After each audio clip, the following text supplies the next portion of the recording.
I would like to welcome everyone today to beautiful Hellions studio. I am here with Kevin's Hellions. Hellion Kevin, what's your name? Kevin Hellions. Kevin Hellions. Thank you very much. I am Sweet Matthew Treats. Sweet Matty Treats. And welcome to the podcast, Jumped the Smarks, where we ask you, has wrestling jumped the Smarks? Has it jumped the Smarks? They're K-Hell. It jumps the Smarks every time. That's why you're a Smark. K-Hell jumping the Smarks right now. What do you want to talk about today? We had a big pay-per-view last night. Excellent pay-per-view last night. Do you want? So I guess we're going to talk about that first. We got Night of Champions last night from Dallas, Texas. Which pretty much sums up our podcast. It's a podcast of champions as well. Champions of life that we are. Yes, that's right. What were your thoughts on it? You liked it, right? I liked it a lot. I thought it was great. For one, thankfully I know it was in Texas thanks to JBL. Mm-hmm. Like most pay-per-views, you forget. You know when a pay-per-view's in Madison Square Garden. You know when a pay-per-view's in Philly. But I couldn't tell you where last month's pay-per-view is from. I've already forgotten. But, thanks JBL putting over Texas by burying it, emphasizing that he's from New York. And actually making a very good point that now that Vince is gone, quote unquote, whatever you want to say, he's the richest man in WWE. That's some incredible heel heat. I think I actually thought that was an excellent promo. I'm not gonna lie. I think for everything that JBL wasn't on the card, he didn't have anything going on last night. They got to be going somewhere good with him because with gas at near $5 a gallon, with people's houses being foreclosed on them.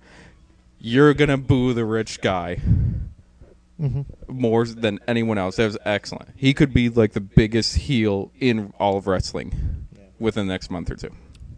No, he just kind of sucked, though, too. Like, I like his heel heat, and he should be a manager, though. Well, he's an excellent brawler, though. It's going back to, like, old school brawling. Stan Hansen, Bruiser Brody. Like, he just goes out there and beats ass. Now, when he wasn't supposed to be a main event guy, when he wasn't supposed to be getting over on the mic or anything else, when it was just like the APA, then he could go out there and just beat ass all day. That's all he had to do. Now he just pounds ass. We'll get to Batista in a minute. But he looks pudgy. He's got like the old school wrestler thing. He looks like him and Trevor Murdoch are like the only people left that still have that look, but that's what all the wrestlers used to look like. But they could still beat your ass. It's kind of like Farmer Strong. Would be a good way to describe it. It's Farm Strong. It's not. He doesn't look like he's in the gym every day, checking himself out in the mirror, doing X number of reps, working out different body type every day. I just think he can't afford a gym membership. Yes, that must be. I think that's what it is. I'm not gonna lie. I do admit one thing I learned about Night of Champions is the future of wrestling. Ted DiBiase Jr. I mean, the amount of how good is he in the ring? I've never seen anyone that good in the ring before. His mic skills are awkward at best. I mean, he's got potential. Don't get me wrong, but right now he looks like it's like a high school musical like out there. Not the High School Musical, but high school talent show. He's just out there. They're like, go out there, kid. You look pretty. For the girls, the guys will hate you no matter what. But from the moment he comes out, his music hits where you're like, wow, that's cool. They're No. The music. Hang on. How awful is it? Impressless. That's awful. You didn't let me finish my point. Fucking when it awful. starts, you're like, oh, cool. They ponied up some money to get the rights to Pink Floyd song Money. Like, that's cool. That's great. Boy, they wouldn't pay for Sandman to have Enter Sandman when he came to the ring, but they learned their lesson. We got some good music. That's pretty cool. Oh, wait. No, they ruined it. I haven't seen a musical twist like this since WCW. DDP coming out to... no, not DDP. Sorry. Raven coming out to Pearl Jam. No, DDP came out to Nirvana, right? Yeah. High five. There we go. I'm sorry, though. Like, the whole gimmick, it's just... And Cody Rhodes and DiBiase Jr. are the perfect after team. I call them an after team because that's what you look like after you're taken off steroids. Because they are lean, but compared to the guys who are on roid, Triple H is a freak, an orange freak now. We'll get to that. They just look like regular guys. Well, not regular guys like us, but regular guys Who looks like us? Let's be honest here. Go into the gym for a while. We're not regular guys. No, Sexy. but I mean, like, he comes out. You're already annoyed because of music. You're like, ooh, ah. What was that? What can you do? Ooh, ah. And one more time with Phelan, please. Ooh, ah. Oh, okay, thank you. And then he comes to the ring, and he has to get over the stupid priceless line. I don't know if they order 10 million shirts that say priceless, and they're like, oh, damn, we got to sell them somehow. Go out there and say it every other word. You're annoyed by that already. But at least they went with the Cody turn. That was fantastic. I was hoping it was coming. I was like, man, they seem to have this pattern of paying attention to what's online and going against it. Oh, the fans think we're going to do this. We'll go this way instead, even if it doesn't make any sense. But it was excellent. My favorite thing about the whole turn was they didn't wait the whole match. They just did it. They just did it. Like, it wasn't like a stupid, he's been locked in the back. Let's have a whole match where he wrestles, and then he turns when you finally tag him in. No, they just had him turn. That was, I thought, was well. But that was fantastic, going back to what DiBiase used to do when he would buy people off, or when he had his own little camp there as a manager. And he had Tatanka turn against Lex Luger. He had people turning every week. It was interesting. It's like, wow, who's going to succumb to this next? That was fantastic. And to have now his son doing it would be great. If this leads to the whole second or third generation stable, as it might, that'd be cool as well. They should. I mean, the only problem is now DH is on SmackDown. But so is Natalya. You could finally do the new generation Hart family right there. Which would be cool. I read they didn't want that, though, but Natalya, push her as a manager. Yeah, but I mean, you can always switch it up. But then you got Deuce, who's son to Jimmy Snuka, adopted son, but still. Jesse, actually, on SmackDown, is the son of Terry Gordy. There's enough second generation. Randy Orton, when he comes back, could just take over it. Because, I mean, Ted DiBiase and Cody Rhodes are not I heard they're coming leaders of a faction. I heard they're actually this new wrestling second generation. They're gonna feud, like Cody Rhodes and DiBiase generation. They actually like wrestling. I heard there's gonna be another stable that is a bunch of generation superstars that don't like wrestling, and they're gonna feud. Yes, but all of those new generation superstars that don't like wrestling have already left. Well, I'm saying like Brock Lesnar and Bobby Lashley. They're like, oh, it's hard. No, I mean that's been in the bloodline. Not that, but they should have one where it'd be like Carlito, because he doesn't care. Well, Carlito finally get moved to SmackDown. Yeah, so he can be under the helm of Triple H. I know, isn't it great? He goes on and he just bitches and moans and says Triple H only is where he is because of who he's married to, and it's absolutely ridiculous, and they're holding guys like us down. I want to be moved to SmackDown. All right, Carlito, you moved to SmackDown. Excellent. Who else has moved to SmackDown? Triple H. Son of a bitch. And I will admit, I finally got to watch wrestling in high def last night. God, it's gorgeous. For those of you that haven't, wrestling in high def is gorgeous. All right. There's one thing. It's a double-edged sword, though. You realize how beautiful the wrestling looks, but then you realize how fucking ugly us fans are. I mean, there are some ugly fucking fans. Well, a lot of the fans are ugly. A lot of the wrestlers are ugly, too. Well, for one, why Cody Rhodes has his nose pierced is beyond me. Yeah. It's not cool. It's not unique. It's not sexy. I'm glad you don't find Cody Rhodes sexy. No, I find it. Do you remember when Shawn Michaels had his navel pierced? I try to forget. Like, what about Batista? Didn't he have his? Batista had his pierced. Doesn't he still have it? He had that fucking fucking sun tattoo. I would tell Cody he looks ridiculous much faster than I would tell Batista he looks ridiculous. Why is that? You guys might not know this, but Kevin is the same height and weight as Samoa Joe. They look a little different. Not gonna lie. Samoa K-Hal over there is, Thanks for that. Just shows you what a little training can do, boys and girls. But no, it does mostly show boys though in wrestling. A lot of the flaws you don't realize. Some of them are just covered in moles. They got their scars. They got some of them just look ugly. That's just the first row. I meant the wrestlers. Oh, my bad. I'm sorry. It was just... All right, let's get back to Night Champions. Night Champions, though, there's so much to talk about, though. Your top guy on Raw, Kofi Kingston, now. Think about it. Weird. All right, let's clear out some of the other stuff. All right, No, let's go down the card here. Oh, yeah. So we can go up. Oh, wonderful. This should be fun. John Morrison and The Miz kept their tag titles against Finlay and Hornswoggle. Yeah, right move. We barely even bothered with this match. No. Hornswoggle, it's a comedy act. He doesn't need it. Finlay definitely deserves one of the secondary titles. Intercontinental, U.S., even ECW title. Well, he's on EC now, so. Yeah, he would definitely deserve one of those. But to have him and Hornswoggle as tag champs, I don't think it'd work. I don't think it makes sense or anything. I do think a Finlay-Henry feud could be good in ECW, just for the fact that imagine Henry, like, bombing on Hornswoggle, just a visual. That would be good. It'd be just like Earthquake squashing the snake in the bag again. That's right. It'd be about the same size, too. Yeah, probably. But, Miz and Morrison are so good. They've both improved tremendously over the last year or two. I've always thought Morrison's been really good. I mean, I feel bad for him that he goes from headlining with K-Fed to teaming with a reject from the real world. But Miz has gotten a lot better. I'm not a huge fan, though.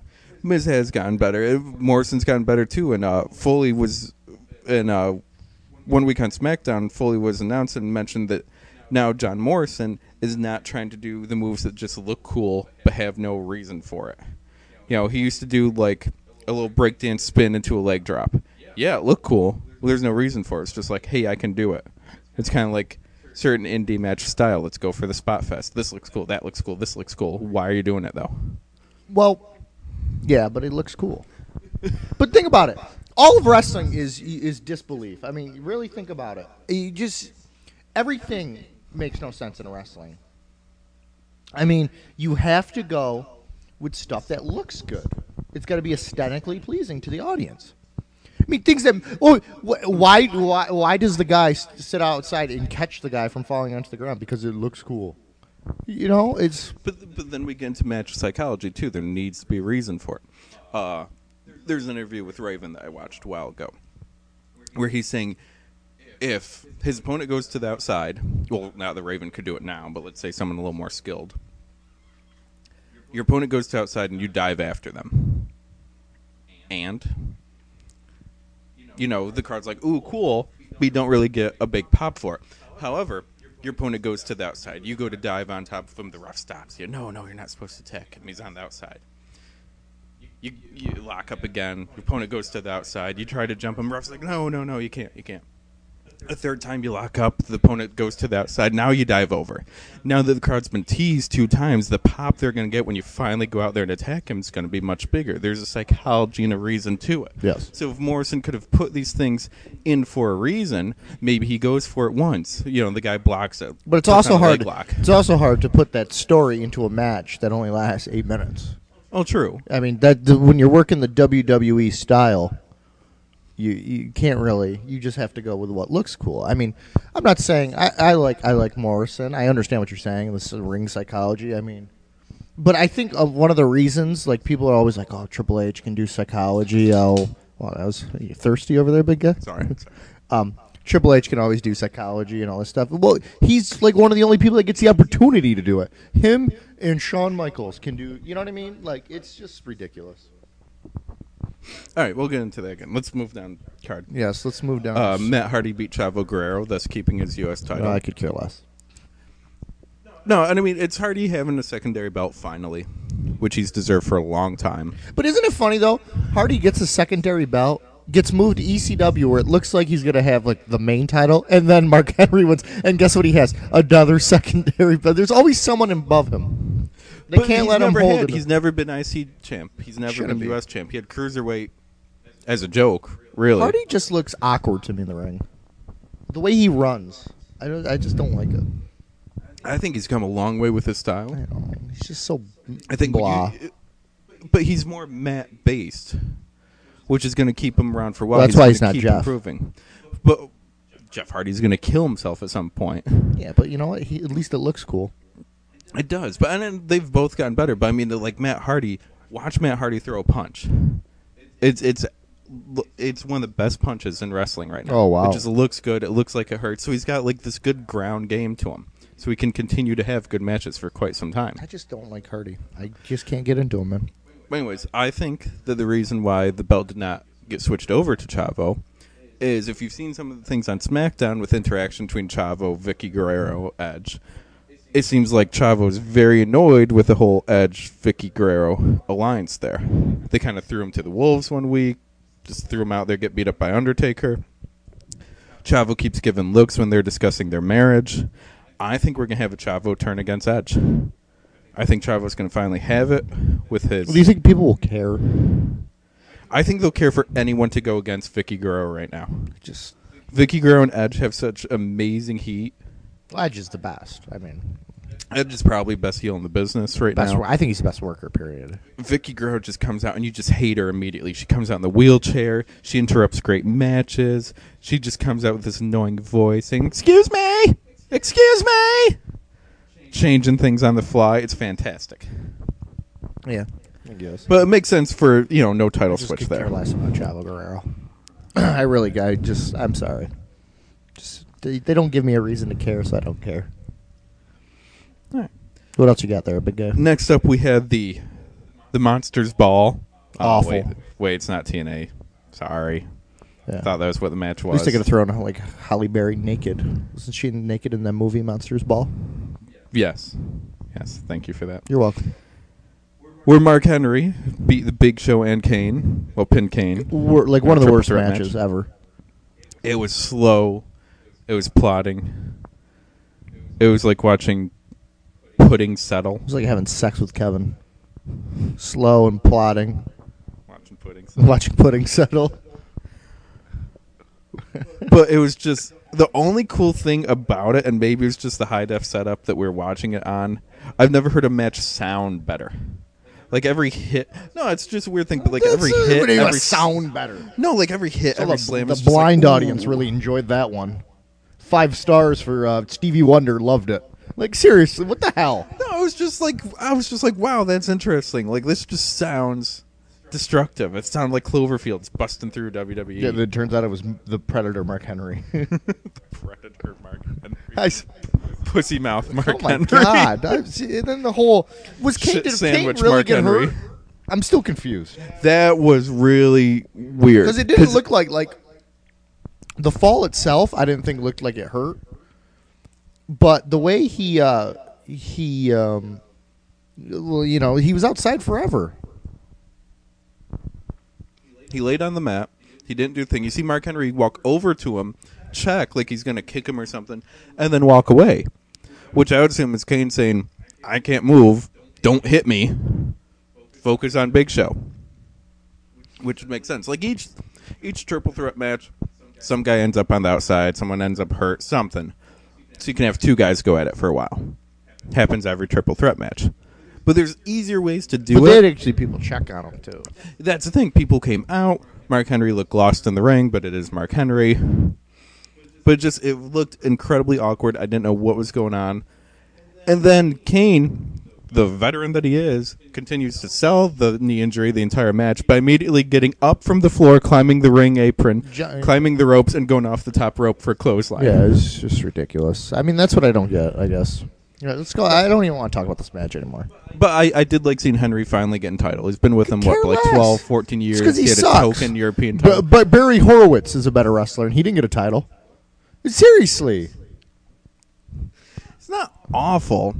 He's good if he's in there with someone that can help him out. Oh, it's good if someone can carry the match. Yes. I'm good if someone... I should win a belt that under those friggin' circumstances. Seriously. All right. What's the next? Yeah, I don't even want to talk Okay, about the next match was Cody Rhodes and We Hardcore already Holly defend discussed tag that. titles, which Yeah, we I mean, discussed. yeah. And then we have Chris Jericho coming out to defend his Intercontinental title with no opponent named. My boy. Possibilities were endless. Could it be Lance Cade? As a la Shawn Michaels laying down for Hunter Helmsley to pin him for the European title, or the infamous finger poke of doom, Hulk Hogan poking Kevin Nash in the chest, Nash taking the dive, letting Hogan pin him for yet another title reign. Thus Cade gets a belt, gets him over, gets him a little help for having a title. Could have been Shawn Michaels. And Just his cut to it. ridiculous Everyone that's Band-Aid eye listening, watching injury. this, don't insult our audience, Kevin. But no. Kofi Kingston out of nowhere coming out and winning his first title. And Love it. First major title. And as you pointed out earlier, the star title of Raw right now. He is. He's the main guy on Raw. All with both titles going over to SmackDown. He is the main guy. He is. I love Kofi. I think he's great. I'm a Kofi bean. He puts the up. He puts the up in Kofi Cup. That's right. I said it. I'm telling you, I could go for a bottomless cup of Kofi right now. Should I keep going? No. Oh, okay. I think that the finishing move should still be called Cool Runnings instead of Trouble in Paradise. Is good though. I mean, but I thought Cool Runnings was absolutely hilarious name for it. Yeah, but he doesn't bobsled. True. Fantastic. Should have known he was deserving push like this when he was the only person on ECW with any pyro. He's the only guy that got over too in ECW. You'll say Punk, but let's be honest here. Kofi, from someone like Kofi, did not have like really a big indie background like Punk did. And Kofi Punk comes out to the shit ECW puts out and actually got over with the ECW crowd. Yeah, Punk is over despite of WWE. He's over. But I would say that's because of indie crowd. But that's because of his indiness. Correct. I mean, yeah. He's like Juno. Wow. It's true. It's true. Or Kofi's more Blair Witch Project. All right, I could go with that. Boom, boom. I love that guy. But I mean, like, ECW keeps trying to shove people down your throats to get them over. Mike Knox, like, debuts first episode of new ECW, and you're like, I couldn't care less about this guy. I think the Zombie was more over than Mike Knox. Zombie awful. Mike Knox, I'm digging now with his whole crazy gimmick that he seems to be building up, but he's still not over. He's trying. He's struggling. But yeah, I mean, Kofi was so good they had to bring in someone else to feud with him. Kofi's good. They didn't have like a. Let's get Shelton with you. Yeah, which was phenomenal. But Kofi excellent, and then let's remember Shawn Michaels coming out and dramatically being hurt again. Shawn Michaels sucks. Getting hit in the face once again. Glass apparently still in the eye. It's a long like, I always injury. thought like that's one of the first things a doctor would do is take the glass out of the eye. You would think. I might not be a PhD. I'm not house here, but I'm just saying. It'd be an MD. What is a PhD? What's a PhD? Literature and history and studies. Oh. Well, philosophy. Well, he's good in whatever. You know what, actually, is I bet Shawn Michaels, now that he's got glass in the eye, would have enjoyed that Mark Henry match because of the sounds. Because he can't see now. Like, he sucks. But then he sells it so terribly. Like, the last time Shawn Michaels oversold something like this was when he had to fight Hogan at SummerSlam. I know. This is awful. He's flopping around the ground like the fish from the Faith No More video, which is probably why he has Faith written across the back of his new T-shirt, $45 on www.shop.com. Yeah, please, guys. Just what he needs. $45. Talk about robbing the rich and giving to the poor right there. Yeah, no, it's cool. All the UFC kind of fans will dig it. There's another thing, too, I don't understand. You're talking about how they should have JBL come out. You guys can't afford gas to get out here. But buy our new can't afford our T-shirts. Can't afford our T-shirts. Jeez, at least get them a gas card or something, motherfucker. And there's really no point in having to cut that promo on the pay-per-view because they can't afford to order the pay-per-view. Yeah, exactly. Like, think about that's why the overseas market's doing so well right now. Maybe it's cheaper. Maybe it's like Venezuela having gas for 12 cents a gallon. Imagine that. Maybe pay-per-views are like $1. Jeez, that'd be awesome. All right, next matchup was Mickie James retaining her women's title against Katie Lee Burchill. I slept through that one. Bathroom break. Anyone? I'm sorry. Women's wrestling sucks. All right. Now, I love women's wrestling. We'll get to it some other time when we're not talking about pay-per-view because there's TNA knockouts are one of the best things in wrestling right now. Knocks me out every time they come on. Boo. It's awful. However, there are those that would agree with your opinion. Yeah. As we saw during the high-definition broadcast, it's much easier to see superfan, sign guy, in his red hat. The dude in the red hat getting up and leaving during the match. To get a beer for Paul Burchill himself. Coming back with 2 beers and trying to hand one off to Paul Burchill. Paul Burchill needed one. Jeez. That was fantastic. I just can't get into it. Like, the best women's match I saw was Trish Stratus Mickie at WrestleMania. Was it 23? 23, I think. And that was just because of the cooter lick, as I like to call Mickie James, the cooter lick. There is great women's wrestling. I will find great women's wrestling for you. I will expose you to it. Won't take me long. Just can't think of anything off the top of my head. I like when two girls are wrestling, just not women's wrestling. No, like a good wrestling match. There's been good ones. WWE TNA's got good ones every week. Joshi from Japan is who? Joshi. Who's Joe Schmo from Japan? Not Joe Schmo from Japan. Oh. Is that a new ABC show? That was on Spike. I survived a Joe Schmo from Japan. Which was an awful show, by the way. I survived the Japanese game show. Wipeout, not too bad. Wipeout's going to get boring. I survived Japanese game show is kind of like, I don't care about these people enough. I just want to see wacky Japanese things. Yeah, like, seriously. The commercial made it, like, fun. And then the show made it not fun. It's kind of like watching Japanese porn. I just want to see the censored pixelations of certain hairy... What? What are you going with this?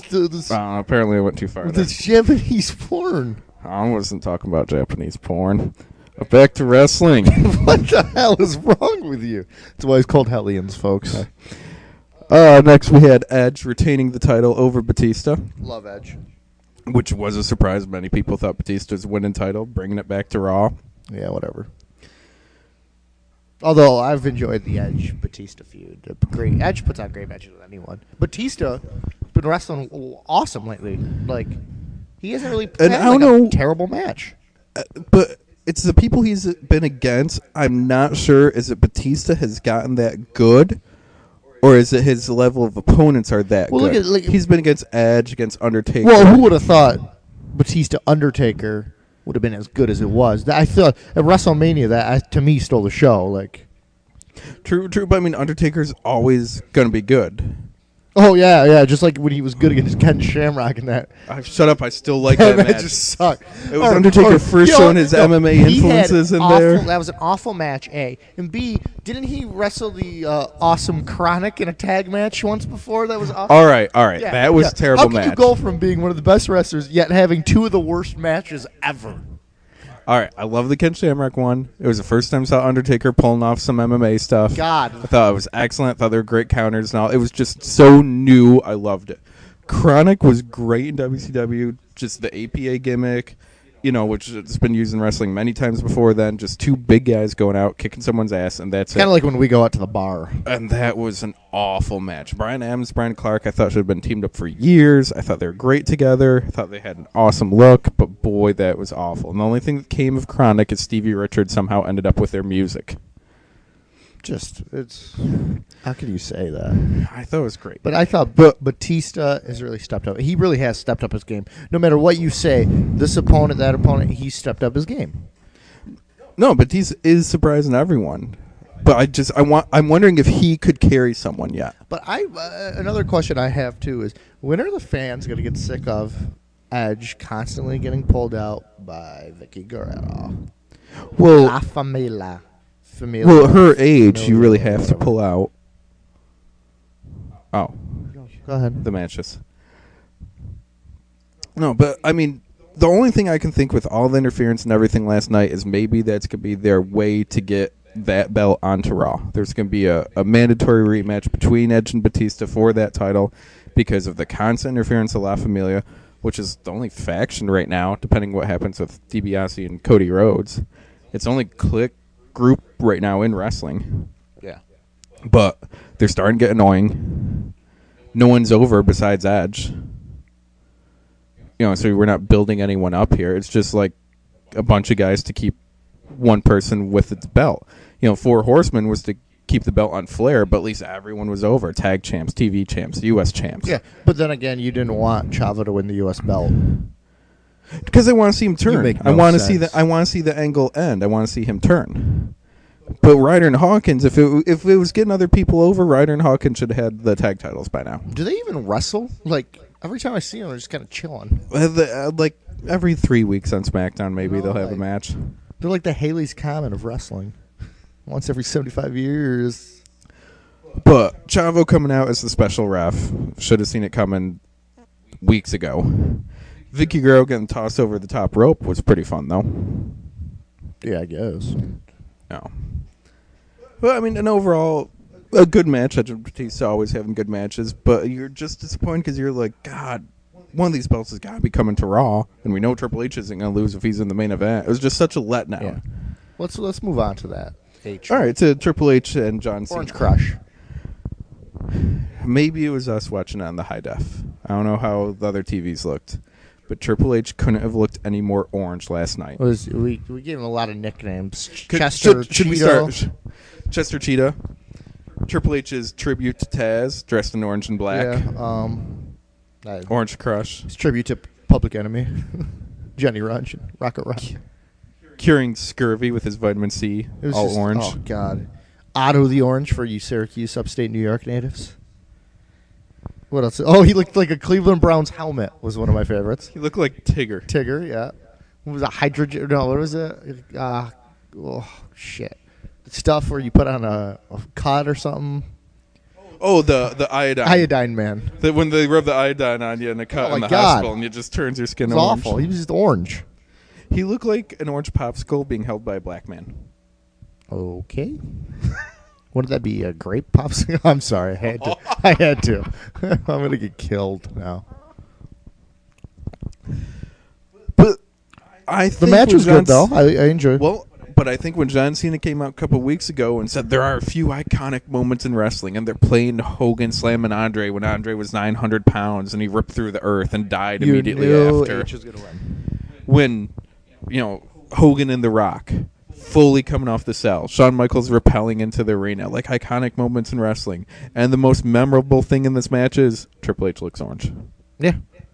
Like, it was a good match, but I wasn't like, wow, I will always remember this match. This you know what? is a match of the year Ironically candidate. enough, let's be fair, because John Cena looked green in the match.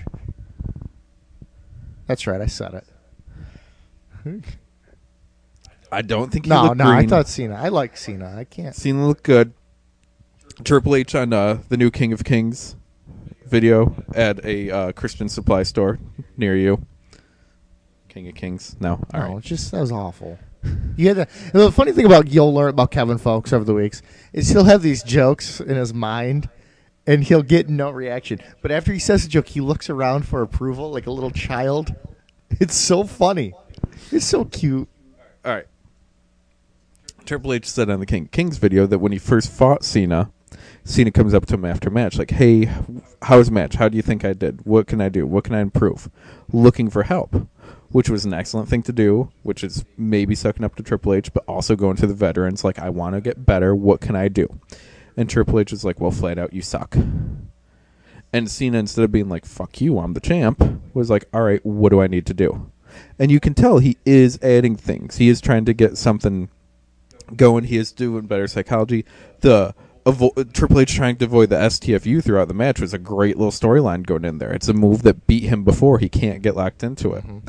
Why, a year after the previous Night of Champions, H locks on a crippler crossface is a little beyond me. Once H can do it, though, it's okay to do it. Well, that is true. H said that... It's not like J.J. Dillon outlawed the move. I mean... Well, he didn't do the crossface from the top rope, and that was Bill Watts.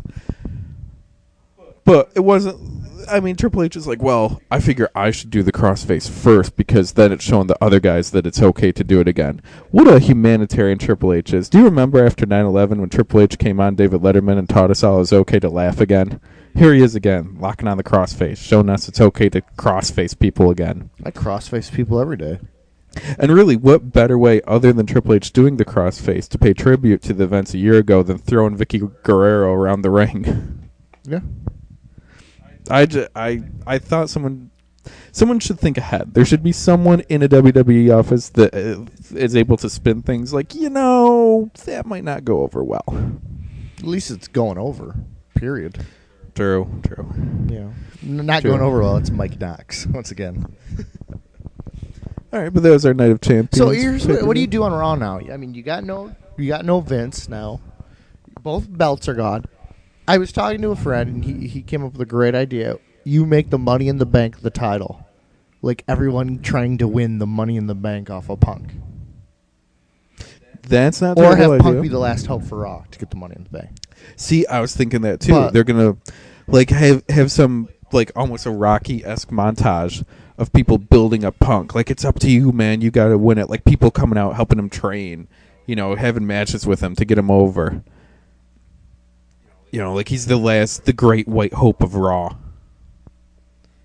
And then he goes to SmackDown and loses to Triple H. I know. It would be like all this. It would be like you're about to blow your nut, and then someone corks it. You're like, oh, he's almost there. Oh, son of a bitch. Or like when a girl makes you pull out right before you know. You know, it's like, I promise I won't, and you're trying to sneak one in there. You know. They find out. You end up blowing it on the stomach. But let's be fair. There's not going to be no Vince on Raw this week. Something will go on with Vince. Maybe he'll be in the hospital, and there'll be Stephanie and Linda crying their eyes out. They're doing a press release. It said Adelman. Adley or whatever his name is. They're doing a press release tonight? Yeah. Like podium and all? Or No, I don't know. But they're releasing something about the condition of Vince. Jeez. Now, where do you think the storyline's going? You know, here's our Monday Night Raw preview, or as WWE.com called it tonight, Slight of Champions, which I thought was clever. Where do you go with it? Now, I think the fun thing would be, here's my fancy booking. Vince, due to giving away all of his money, decided to cut corners with sets and things on Raw. You love this idea. Yes, I do. Shit. So things fell apart. And, you know, he was using shoddy workmanship, shoddy materials and all. That's why everything collapsed. And it turns out, like, maybe WWE's bankrupt and then there's a hostile takeover bringing, like, Bischoff or Heyman or someone like that. Well, wouldn't it be funny, though, if it just turns out that the people that did the set were TNA guys that they contracted? Which, you know, or maybe just the people that worked on the set was just Carlito and his work rate was just as normal as always. I mean, let's be honest here. No, I think a great idea would be you have Cena and Batista come onto Raw, and you have those two against the entire Raw roster, because now they don't have a chance to win that belt, and they are looked down. We don't need a third, or fourth, depending how you view the ECW title. We don't need yet another world title created here. No, I'm not saying that. But I'm saying the whole locker room from Raw is like, you know what? Our dream was to win a world title, and you guys fucked it up for us. The whole locker room against those two guys. That would be cool. It's kind of like Civil War. Whose side you on? Whose side you on? Are you on Captain America? Think about it. Rey Mysterio comes over. He's got no chance to win a belt back from injury. He's got no belt. Punk's the only one that's... So Punk could be on their team kind of thing. I mean, you really could. You got Kofi. Yeah, baby. Booming all the night. You could have Cena and Batista going after Punk. Like, we want that so we can bring a title over here. Mm-hmm. That wouldn't be bad either. Yeah. You could have Batista pretend it's a woman, try to go after it. A lot of good. Which, it'd be interesting, though. I mean, you've got a lot of things you can do for it. But then my thing is, what do you do on SmackDown, though? Do you keep both belts? No, you keep Triple H's belt. What do you do with Edge? Why not reward Edge? Edge is going to be the one to lose the belt. Yeah, but who does he lose it to? I'm just saying, if you're going to keep the belt off of Raw, what are you going to do with the two belts in the meantime on SmackDown? That's a harder question for me. I think Edge will lose the title. They're not going to do a unifying match. Whether it's to Batista or Cena, I don't know. It'll be one of those two, probably. However, whatever comes out of it, I do see Batista heel turn. I think Batista would be great as a heel, especially when people already want to boo him, anyways. Yeah, well, Rey Mysterio came out on SmackDown this week to say goodbye to SmackDown. Obviously, he can't wrestle on it yet, but he just said goodbye to SmackDown. Batista comes by, gives him a hug because the two of them are both leaving SmackDown, and they really, were stars of SmackDown for a good year or two there. But what if Batista had the title? Turned heel, you got Batista Ray feud with a lot built up to that, which would be a great feud for Raw. I think Edge will just go after H. Edge and H would have good matches together. I don't know who H would be dropping the title to anytime soon. Probably Taker. He's the only one. Whenever he comes back. Yeah, the only person I can guess is Taker. Maybe it was Taker's idea to do this retirement angle with H coming over. You never know. I cannot picture them on the same show together. I can't picture them face to face. I can't picture them hanging out. I can't picture them on the road together. There's your WrestleMania main event. That would be a great main event. But would H put Taker over, or would H be like, along with all my accolades as the King of Kings, I'm the one that defeated the Undertaker at Mania? Probably the latter. Yeah. Let's be honest here. Just saying. So, Night of Champions, was A-okay in your book? Night of Champions was an excellent pay-per-view. It was a lot of fun. But it didn't settle anything. No, and it's just one of those pay-per-views that doesn't. It was more than memorable. It was like a 6. I gave it a 7. Like, good, maybe 7. It was a good filler pay-per-view. Yeah, more than average, but there's nothing iconic. There's nothing. Oh, what are you talking memorable. about? You got Triple H winning. Didn't you hear Cena's promo? There's nothing that made me say, "Wow, I can't wait to watch that again." Except for but there was one match that made you want to listen again. Thanks. Jackass. All right, now coming up this week, we have Monday Night Raw later tonight, which we just discussed. ECW with new champion Mark Henry. Yeah. Matt Hardy on there as U.S. champion. Assuming the ECW SmackDown trade, switch, joint roster, whatever, is still going on. It is till September, I think. Yeah. SmackDown with the 2 champions. Yeah. And the excitement they'll go on, and most likely this week, Carlito getting buried. Oh, one thing too I want to talk about real quick before we leave is Foley. I know you love him. I love Foley too. Can cut one hell of a promo, but when he goes out there and he's on the mic and he really has, it's just so weird to hear good old JR as the nice guy, Mick Foley the nice guy. It just doesn't work for me. It's basically just a duplicate JR. They're the same person talking. But the thing that I think is different with Foley right now as announcer is he's trying to be the smart announcer, the Mark announcer. He's mentioning things. He's getting people over. He tries to get everyone over. He tries to bring up things. He has inside jokes. It's just that. Tries to be what I'm just thoroughly entertained every time he talks on there. Like, I think he would be good as the JR, like the lead guy. Then you have a color. Like, he needs an antagonist. I can go with that. Like, it's just, I mean, he's not bad. Don't get me wrong. He's better than Adam Lee. No one is better. He's better than Cole. Now I think they just do things with Adam, like have him just say stuff just to say it. Oh, probably. I think Foley and Taz would be good together. Yeah, Taz though is too like. Well, Taz is carrying Adam Lee right now. Taz has gotten better ever since having to be stuck with Adam Lee because now he has to do both sides. He has to do color Michael and Cole's announcing. Just there. The Cole's awful.